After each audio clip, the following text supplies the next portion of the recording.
Dwayne here from The Runner, and today I'm going to give you my first impressions on this marathon racing shoe that has popped up on Temu. It's the OneMix Light Armor. Okay, so the Light Armor is OneMix's premium neutral road racing shoe or road training shoe. So it does say it's designed for marathon racing and training. So it has got a full-length carbon plate, and price-wise, at the moment on Temu you can get this one for under $100.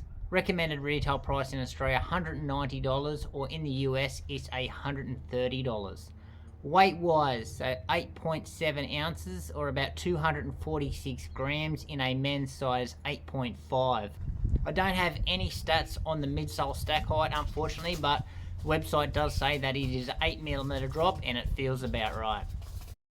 So in the upper, we've got a one-piece upper that's in two distinct pieces. So in the front part here, around the sides and around the toe box, it's a really thin jacquard mesh, single layer, and it is super breathable. It's probably one of the most breathable and lightest materials that I've seen used in a running shoe. It is a really nice material, and then significantly it changes in the back. So it thickens right out into an engineered mesh or a really thick nip type material. So that's incorporated in the tongue and the heel itself. Now we've got some really plush padding around the heel collar, and that is quite nice. Lockdown wise, so the laces are really close together, and they play no part in locking the foot down, and that's where the shoe does start getting into a little bit of trouble. What they have got is a cabling system that goes, it's sort of like the runner's knot, or the runner's knot when you tie your shoelaces up, and how that locks the heel down. So we've got a cable here that runs from the front, and it actually screws and tightens up the back here. Now that does do the job in actually locking the heel down.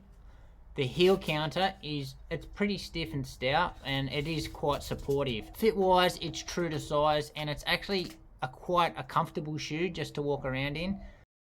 So in the midsole here, website says they have got a vacuum foam midsole that produces an 80% energy turn or rebound. So inside of that midsole foam, whatever it is, I think it's some type of EVA, we have got a full-length carbon plate.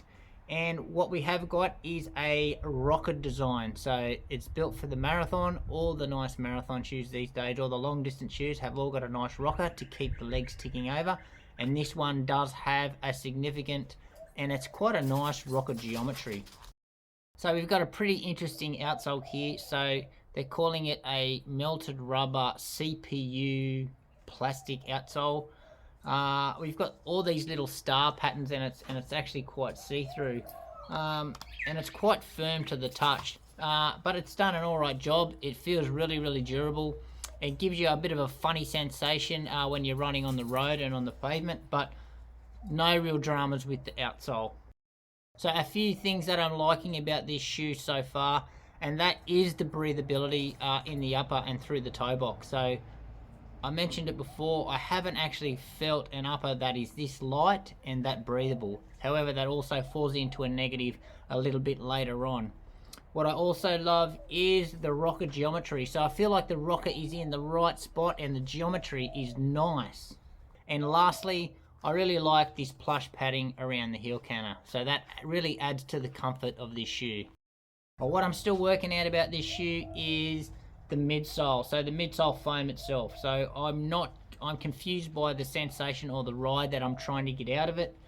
I can see that it does have a little bit of rebound and responsiveness, but I think the carbon plate is muffling everything. So really confused about the midsole foam. I think it's got promise, I just can't feel it. So dislikes in this shoe. So firstly, the overall lockdown. So heel lockdown is actually fine. I could get that cabling system working well, and the rear part of my foot can actually lock down very nicely in the shoe. However, anywhere forward, It's terrible. So I've got my foot flapping around inside there because there's nothing, those laces aren't doing anything. So my foot is bouncing around in the side of the shoe, and that's taking away, and it's negatively affecting the ride, which is my next dislike. So this ride is, it's just too firm. So I'm not sure where the carbon plate is in the shoe, but it is not working with this foam. I feel the foam has got promise, but I think the carbon plate is just taking any sensation of bounce and rebound. So will I be keeping this in my rotation? Unfortunately not. The ride's just too firm for me. I like especially for the marathon, I like some cushion and some softness under the legs. However, not to say that not everyone is not going to get along with this shoe. So those people that are on a budget that want a carbon plated marathon racing shoe that like a rocker and also enjoy a firm ride, now this one may be for you. So who out there has seen the OneMix online, or have seen it on Temu, or seen it on your scroll and actually just been intrigued by it and just wonder what it's all about, and how does it compare to the other to the mainstream super shoes out there? If you want to know, pop your question in the comments below and I'll let you know how it goes. Anyways guys, that's it for me. Give us a like and don't forget to subscribe to the channel, and we'll see you next time.